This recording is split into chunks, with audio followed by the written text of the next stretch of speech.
Hey y'all, I'm Cindy. Welcome to Cindy Hart's Crochet Podcast, where we talk about crochet and crochet accessories, and spooky stories and haunted tales. Whoa, did that scare you? And strange noises in my house. So, welcome to my new subscribers. Welcome back to my returning subscribers. Thank you for joining me again this evening in hopes of reading you a good story that you might find entertaining or spooky or haunting, and or just sit back and get your project and drink something with me. Tonight I am drinking out of this cup is really awkward, but it says, I put a spell on you, and you can't, the glare from my phone is going to get you. Anyway, so it's a purple iridescent thing. Oh, you can see all my stuff in the background too. Whoa, that's not nice. And I got my tea bird going. And the tea I am drinking tonight is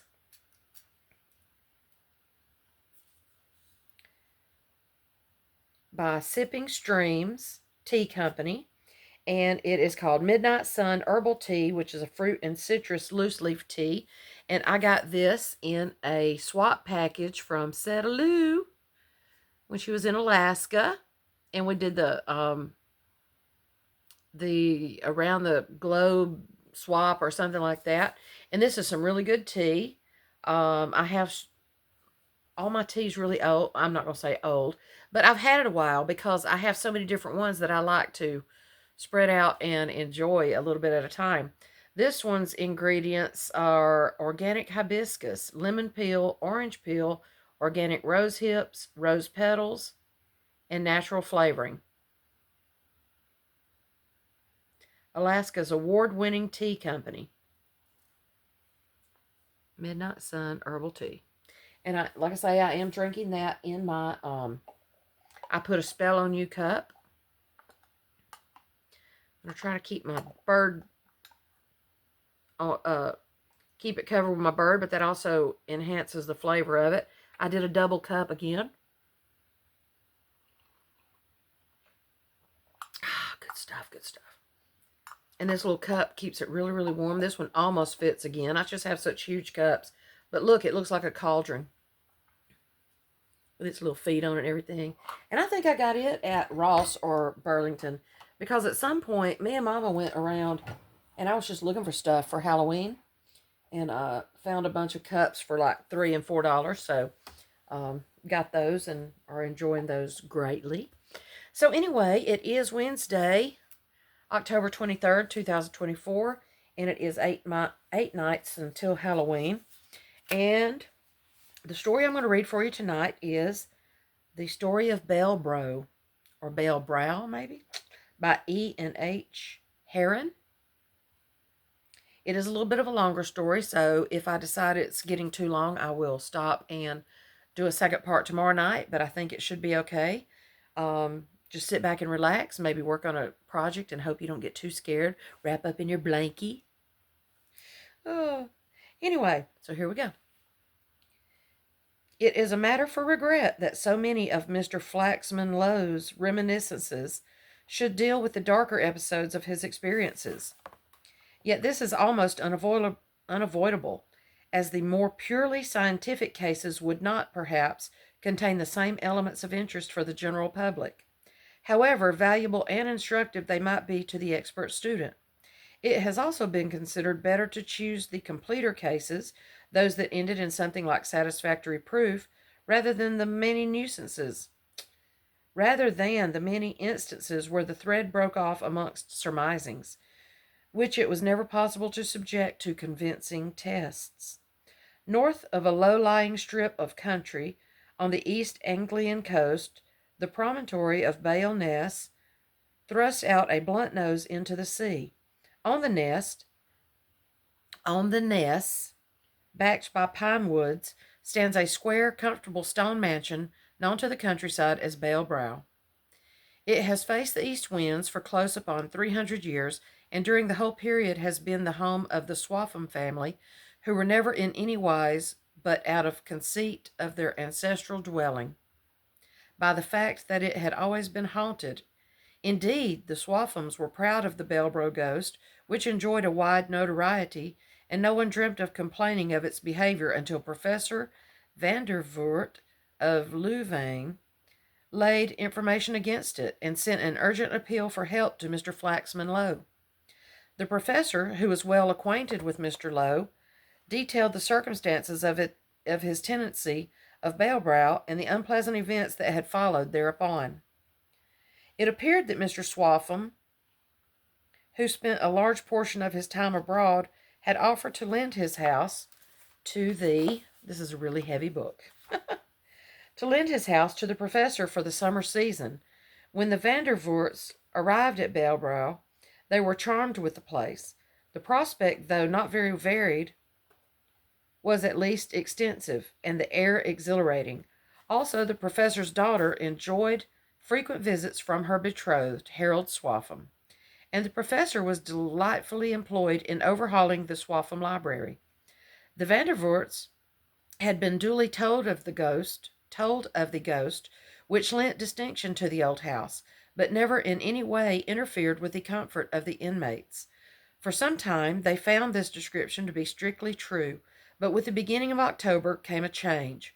Up to this time, and as far back as the Swaffham annals reached, the ghost had been a shadow, a rustle, a passing sigh, nothing definite or troublesome. But early in October, strange things began to occur, and the terror culminated when a housemaid was found dead in a corridor 3 weeks later. Upon this, the professor felt that it was time to send for Flaxman Lowe. Mr. Lowe arrived upon a chilly evening when the house was already beginning to blur in the purple twilight, and the resonant scent of the pines came sweetly on the land breeze. Vandervoort welcomed him in the spacious, fire-lit hall. He was a stout man with a quantity of white hair, round eyes emphasized by spectacles, and a kindly, dreamy face. His life study was philology, and his two relaxations, chess and the smoking of a big, bold meerschaum. I'm assuming that's a pipe. I gotta drink some tea. For some reason, my throat is feeling a bit dry this afternoon.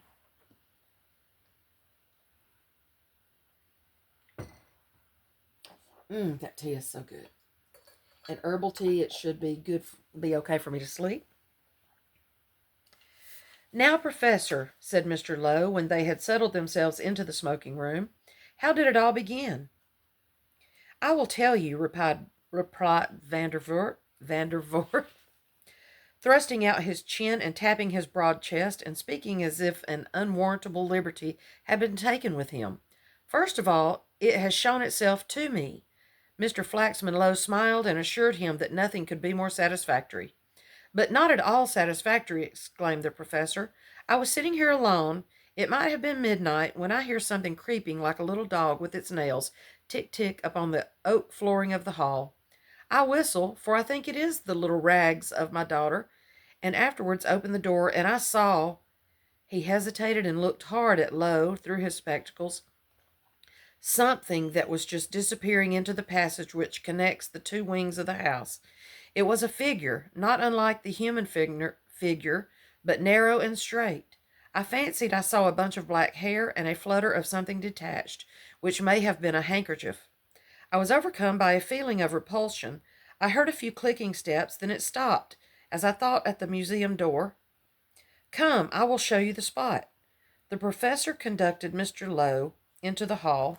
The main staircase, dark and massive, yawned above them, and directly behind it ran the passage referred to by the professor. It was over 20 feet long, and about midway led past a deep arch containing a door reached by 2 steps. Vandervoort explained that this door formed the entrance to a large room called the museum, in which Mr. Swaffham Sr., who was something of a collector, stored the various curios he picked up during his excursions abroad. The professor went on to say that he immediately followed the figure, which he believed had gone into the museum, but he found nothing there except the cases containing Swaffham's treasures. I mentioned my experience to no one. I concluded that I had seen the ghost, but 2 days after, one of the female servants, coming through the passage in the dark, declared that a man leapt out at her from the embrasure of the museum door, but she released herself and ran screaming into the servants' hall. We at once made a search, but found nothing to substantiate her story. I took no notice of this, though it coincided pretty well with my own experience. The week after, my daughter Lena came down late one night for a book. As she was about to cross the hall, something leapt up upon her from behind. Women are of little use in serious investigations. She fainted. Since then, she has been ill, and the doctor says run down. Here the professor spreads out his hands. So she leaves for a change tomorrow. Since then, other members of the household have been attacked in much the same manner, with always the same result. They faint and are weak and useless when they recover. But last Wednesday, the affair became a tragedy. By that time, the servants had refused to come through the passage except in a crowd of 3 or 4, most of them preferring to go around by the terrace to reach this part of the house. But one maid, named Eliza Freeman, said she was not afraid of the Baelbrow ghost, and undertook to put out the lights in the hall one night. When she had done so, and was returning through the passage past the museum door, she appears to have been attacked, or at any rate frightened. In the gray of the morning, they found her lying beside the steps, dead. There was a little blood upon her sleeve, but no mark upon her body, except a small raised pustule under the ear. The doctor said the girl was extraordinarily anemic, and that she probably died from fright, her heart being weak. I was surprised at this, for she had always seemed to be a particularly strong and active young woman. "Can I see Miss Vandervoort tomorrow before she goes?" asked Lowe, as the professor signified he had nothing more to tell. The professor was rather unwilling that his daughter would be questioned, but he at last gave his permission, and next morning Lowe had a short talk with the girl before she left the house. He found her a very pretty girl, though listless and startlingly pale, and with a frightened stare in her light brown eyes. Mr. Lowe asked if she could describe her assailant. "No," she answered. "I could not see him, for he was behind me. I only saw a dark, bony hand with shining nails, and a bandaged arm passed just under my eyes before I fainted." "Bandaged arm? I have heard nothing of this." "Tut, tut, mere fancy," put in the professor impatiently. "I saw the bandages on the arm," repeated the girl, turning her head wearily away, "and I smelt the antiseptics it was dressed with." "You have hurt your neck," remarked Mr. Lowe, who noticed a small circular patch of pink under her ear. She flushed and paled, raising her hand to her neck with a nervous jerk, and she said in a low voice, "It almost killed me. Before he touched me, I knew he was there. I felt it." When they left her, the professor apologized for the unreliability of her evidence and pointed out the discrepancy between her statement and his own. "She says she sees nothing but an arm, yet I tell you it had no arms. Preposterous! Conceive a wounded man entering this house to frighten the young women. I do not know what to make of it. Is it a man, or is it the Baelbrow ghost?" During the afternoon, when Mr. Lowe and the professor returned from a stroll on the shore, they found a dark-browed young man with a bull neck and strongly marked features standing sullenly before the hall fire. The professor presented him to Mr. Lowe as Harold Swaffham. Swaffham seemed to be about 30, but was already known as a far-seeing and successful member of the stock exchange. "I am pleased to meet you, Mr. Lowe," he began, with a keen glance, though you don't look sufficiently high-strung for one of your profession." Mr. Lowe merely bowed. "Come, you don't defend your craft against my insinuations," went on Swaffham, "and so you have come to rout out our poor old ghost from Baelbrow. You forget that he is an heirloom, a family possession. What's this about his having turned rabid, Professor?" he ended, wheeling round upon Vandervoort in his brusque way. The professor told the story over again. It was plain he stood rather in awe of his prospective son-in-law. "I heard much the same from Lena, who I met at the station," said Swaffham. "It is my opinion that the women in this house are suffering from an epidemic of hysteria. You agree with me, Mr. Lowe? Possibly, though hysteria could hardly account for Freeman's death. I can't say as to that until I have looked further into the particulars. I have not been idle since I arrived. I have examined the museum. No one has entered it from the outside, and there is no other way of entrance except through the passage. The flooring is laid, I happen to know, on a thick layer of concrete, and there the case for the ghost stands at present. After a few moments of dogged reflection, he swung round on Mr. Lowe in a manner that seemed peculiar to him when about to address any person. What do you say to this plan, Mr. Lowe? I propose to drive the professor over to Fairyville, to stop there for a day or two at the hotel, and I will also dispose of the servants who will remain in the house for, say, 48 hours. Meanwhile, you and I can try to go further into the secret of the ghost's new pranks. I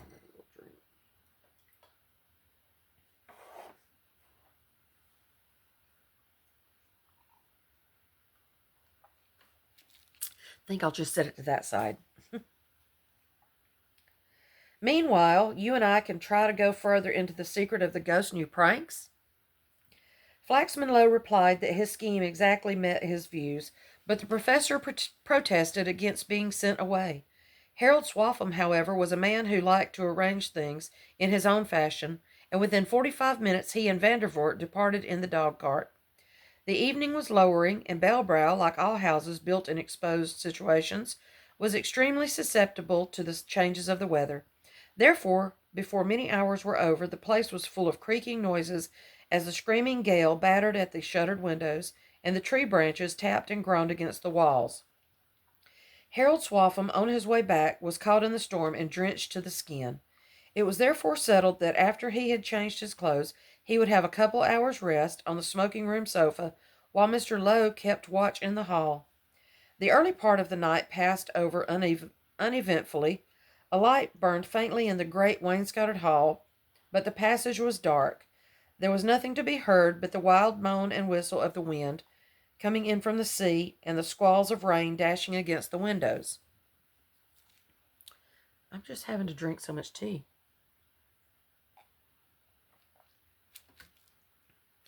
As the hours advanced, Mr. Lowe lit a lantern that lay at hand, and carrying it along the passage, tried the museum door. It yielded, and the wind came muttering through to meet him. He looked round at the shutters, and behind the big cases which held Mr. Swaffham's treasures, to make sure that the room contained no living occupant but himself. Suddenly he fancied he heard a scraping noise behind him, and turned round, but discovered nothing to account for it. Finally, he laid the lantern on a bench so that its light should fall through the door into the passage, and returned again to the hall, where he put out the lamp and then once more took up his station by the closed door of the smoking-room. A long hour passed, during which the wind continued to roar down the wide hall chimney, and the old boards creaked as if furtive footsteps were gathering from every corner of the house. But Flaxman Lowe heeded none of these. He was waiting for a certain sound. After a while he heard it, the cautious scraping of wood on wood. He leaned forward to watch the museum door. Click, click, came the curious dog-like tread upon the tiled floor of the museum, till the thing, whatever it was, paused and listened behind the open door. The wind lulled at the moment, and Lowe listened also, but no further sound was to be heard. Only slowly across the broad ray of light falling through the door grew a stealthy shadow. Again the wind rose and blew in heavy gusts about the house, till even the flame in the lantern flickered. But when it steadied once more, Flaxman Lowe saw that the silent form had passed through the door, and was now on the steps outside. He could just make out a dim shadow in the dark angle of the embrasure. Presently, from the shapeless shadow came a sound Mr. Lowe was not prepared to hear. The thing sniffed the air with the strong, audible inspiration of a bear or some large animal. At the same moment, carried on the draughts of the hall, a faint, unfamiliar odor reached his nostrils. Lena Vandervort's words flashed back upon him. This, then, was the creature with the bandaged arm. Again, as a storm shrieked and shook the windows, a darkness passed across the light. The thing had sprung out from the angle of the door, and Flaxman Lowe knew that it was making its way towards him through the elusive blackness of the hall. He hesitated for a second, then he opened the smoking room door that creaked as he opened it. Harold Swaffham sat up on the sofa, dazed with sleep. What has happened? Has it come? Lowe told him what he had just seen. Swaffham listened half smilingly. What do you make of it now? He said. I must ask you to defer that question for a little, replied Lowe. Then you mean me to suppose that you have a theory to fit all these incongruous items. I have a theory which may be modified by further knowledge, said Lowe. Meantime, am I right in concluding from the name of this house that it was built on a barrow or burying place? Burying like a grave. Bury. Oh my goodness. Meantime, am I right in concluding from the name of this house that it was built on a barrow or burying place? You are right, though that nothing has to do with the latest freaks of our ghost, returned Swaffham decidedly. I also gather that Mr. Swaffham has lately sent home one of the many cases now lying in the museum, went on Mr. Lowe. He sent one, certainly, last September, and you have opened it, asserted Lowe. Yes, though I flattered myself I had left no trace of my handiwork. I have not examined the cases, said Lowe. I inferred that you had done so from other facts. Now, one thing more, went on Swaffham, still smiling. Do you imagine there is any danger? I mean, to men like ourselves? Hysterical women cannot be taken into serious account. Certainly, the gravest danger to any person who moves about this part of the house alone after dark, replied Lowe. Harold Swaffham leaned back and crossed his legs. To go back to the beginning of our conversation, Mr. Lowe, may I remind you of the various conflicting particulars you will have to reconcile before you can present any decent theory to the world. I am quite aware of that. First of all, our original ghost was a mere misty presence, rather guessed at from vague sounds and shadows. Now we have a something that is tangible, and that can, as we have proof, kill with fright. Next, Vandervoort declares the thing was a narrow, long, and distinctly armless object, while Miss Vandervoort has not only seen the arm and hand of a human being, but saw them clearly enough to tell us that the nails were gleaming and the arm was bandaged. She also felt its strength. Vandervoort, on the other hand, maintained that it clicked along like a dog. You bear out this description with the additional information that it sniffs like a wild beast. Now, what can this thing be? It is capable of being seen, smelt, and felt, yet it hides itself successfully in a room where there is no cavity or space sufficient to afford covert to a cat. You still tell me that you believe that you can explain this phenomenon?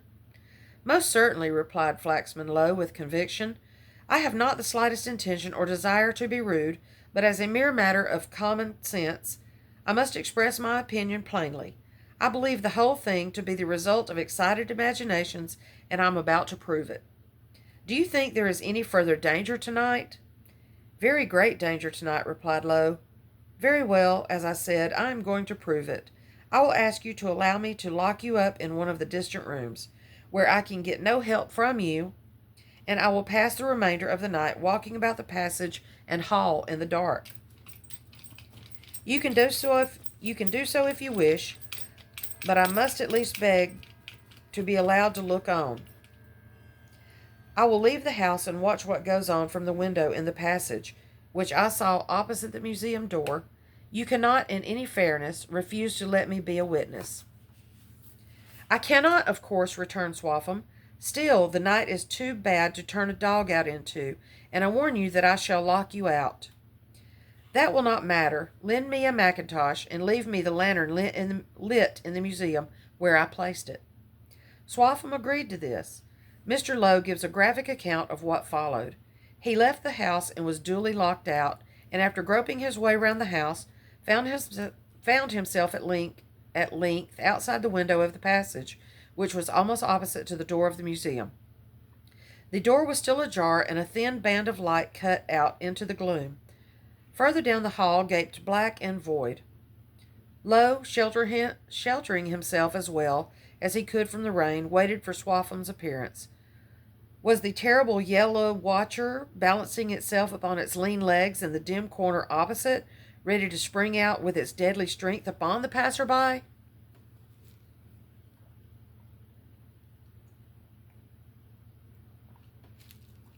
As I drink from my cauldron. Presently, Lowe heard a door bang inside the house, and the next moment Swaffham appeared with a candle in his hand, an isolated spread of weak rays against the vast darkness behind. He advanced steadily down the passage, his dark face grim and set, and as he came, Mr. Lowe experienced that tingling sensation which is so often the forerunner of some strange experience. Swaffham passed on towards the other end of the passage. There was a quick vibration of the museum door as a lean shape with a shrunken head leaped out into the passage after him. Then altogether came a hoarse shout, the noise of a fall and utter darkness. In an instant Mr. Lowe had broken the glass, opened the window, and swung himself into the passage. There he lit a match, and as it flared he saw by its dim light a picture painted for a second upon the obscurity beyond. Swaffham's big figure lay with outstretched arms, face downwards, and as Lowe looked, a crouching shape extricated itself from the fallen man, raising a narrow, vicious head from his shoulder. The match spluttered feebly and went out, and Lowe heard a flying step click on the boards. Before he could find the candle, Swaffham had dropped. Lighting it... Excuse me.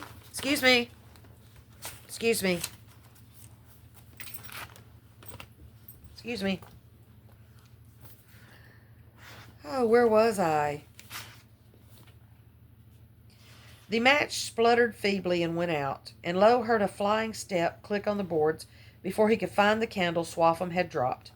Lighting it, he stooped over Swaffham and turned him on his back. The man's strong color had gone, and the wax-white face looked whiter still against the blackness of his hair and brows, and upon his neck under the ear was a little raised pustule, from which a thin line of blood was streaked up to the angle of his cheekbone. Some instinctive feeling prompted Lowe to glance up at the moment. Half extended from the museum doorway were a face and bony neck, a high-nosed, dull-eyed, malignant face, the eye sockets hollow, and the darkened teeth showing. Lowe plunged his hand into his pocket, and a shot rang out in the echoing passageway and hall. The wind sighed through the broken panes. A ribbon of stuff fluttered along the polished flooring, and that was all, as Flaxman Lowe half carried Swaffham into the smoking room. It was some time before Swaffham recovered consciousness. He listened to Lowe's story of how he had found him with a red, angry gleam in his somber eyes. "The ghost has scored off me," he said, with an odd, sullen laugh. "But now I fancy it's my turn. But before we adjourn to the museum to examine the place, I will ask you to let me hear your notion of things. You have been right in saying there was real danger. For myself, I can only tell you that I felt something spring upon me, and I knew no more. Had this not happened, I am afraid I should have never asked you a second time what your idea of the matter might be," he added. "There are two main indications," replied Lowe. "This strip of yellow bandage, which I have now picked up from the passage floor, and the mark on your neck." "What's that you say?" Swaffham rose quickly and examined his neck in a small glass behind the mantel-shelf. "Connect those two, and I think I can leave you to work it out for yourself," said Lowe. "Pray let us have your theory in full," requested Swaffham shortly. "Very well," answered Lowe good-humouredly. He thought Swaffham's annoyance natural in the circumstances. The long, narrow figure that seemed to be the professor to be armless is developed on the next occasion. For Miss Vandervoort sees a bandaged arm and a dark hand with gleaming, which means gilded, nails. The clicking sound of the footsteps coincide with the particulars, for we know the sandals made of strips of leather are not uncommon in company with gilt nails and bandages. Old and dry leather would naturally click upon your polished floor. Bravo, Mr. Lowe. So you mean to say that this house is haunted by a mummy? All that I have seen confirms this idea. To do you justice, you held this theory before. To do you justice, you held this theory night before. In fact, you had seen anything for yourself. You gathered that my father had sent home a mummy, and you went on to conclude that I had opened the case? Yes, I imagine you took off most of, or rather all, the outer bandages, thus leaving the limbs free, wrapped only in the inner bandages, which were swathed round with separate limb. I fancy this mummy was preserved on the Theban method, with aromatic spices which left the skin olive-colored, dry and flexible, like tanned leather, the features remaining distinct, and the hair, teeth, and eyebrows perfect. So far, good, said Swaffham. But now, how about the intermittent vitality, the pustule of blood on the neck of those whom it attacks? And where is our old friend the Baelbrow ghost to come in? Swaffham tried to speak in a rallying tone, but his excitement and lowering temper were visible enough, in spite of the attempts he made to suppress them. To begin at the beginning, said Flaxman Lowe, everybody who, in a rational and honest manner, investigates the phenomena of spiritism will, sooner or later, meet in them some perplexing element, which is not to be explained by any of the ordinary theories. For reasons into which I need not now enter, this present case appears to me to be one of these. I am led to believe that the ghost, which has for so many years given dim and vague manifestations of its existence in this house, is in fact a vampire. Swaffham threw back his head with an incredulous gesture. We no longer live in the Middle Ages, Mr. Lowe, and besides, how could a vampire come here? He said scoffingly. It is held by some authorities on these subjects that under certain conditions a vampire may be self-created. You tell me that this house is built upon an ancient barrow, in fact on a spot where we might naturally expect to find such an elemental psychic germ. In those dead human systems were contained all the seeds for good and evil. The power which causes the psychic seeds or germs to grow is thought, and from being long dwelt on and indulged, a thought might finally gain a mysterious vitality, which could go on increasing more and more by distracting to itself suitable and appropriate elements from its environment. For a long period, this germ remained a helpless intelligence, awaiting the opportunity to assume some material form by means of which to carry out its desires. Now we can only judge of the nature of the germ by its manifestation through matter. Here we have every indication of a vampire intelligence touching into life and energy the dead human frame. Hence the mark on the neck of its victims and their bloodless and anemic condition. For a vampire, as you know, sucks blood. Now for proof, said Swaffham. Wait a second, Mr. Lowe. You say you fired at this appearance. And he took up the pistol which Lowe had laid down on the table. Yes, I aimed at a small portion of its foot, which I saw on the step. Without more words, and with the pistol still in hand, Swaffham led the way to the museum. The wind howled round the house, and darkness lay upon the world, when the two men looked upon one of the strangest sights it had ever been given to men to shudder at. Half in and half out of an oblong wooden box in a corner of the great room lay a lean sheep in its rotten yellow bandages, the scraggy neck surmounted by a mop of frizzled hair. This toe-strap of a sandal and a portion of the left foot had been shot away. Swaffham, with a working face, gazed down at it. Then, seizing it by its tearing bandages, he flung it into the box, where it fell into a lifelike posture, its wide, moist-lipped mouth gaping up at them. For a moment, Swaffham stood over the thing. Then, with a curse, he raised the revolver and shot into the grinning face again and again with a deliberate vindictiveness. Finally, he rammed the thing down into the box and, clubbing the weapon, smashed the head into fragments with a vicious energy that colored the whole horrible scene with a suggestion of murder done. Then, turning to Lo, he said, "Help me to fasten the cover on it. Are you going to bury it?" "No, we must rid the earth of it," he said savagely. "I'll put it into the old canoe and burn it." The rain had ceased when in the daybreak they carried the old canoe down to the shore. In it they placed the mummy case with its ghastly occupant. The sail was raised and the vessel set alight, and Lo and Swaffham watched it drift away. At first a tiny spark, then a flare and waving fire, until far out to sea the history of that dead thing ended 3,000 years after the priest of Armin had laid it to rest in its appointed pyramid. Ooh, vampires. I love vampires. So, I hope you enjoyed that story. It was the story of Baelbrow, written in 1898 by E.N.H. Herron. Thank you for joining me tonight. I hope you enjoyed the story. Let me know below if you have a favorite story you would like for me to find and read, and or if you want me to stop. I'm enjoying reading some spooky tales, but I do need to find a lighter book because that one was really heavy and my shoulder hurts. Hope y'all are having a good evening. I'm going to finish my tea, and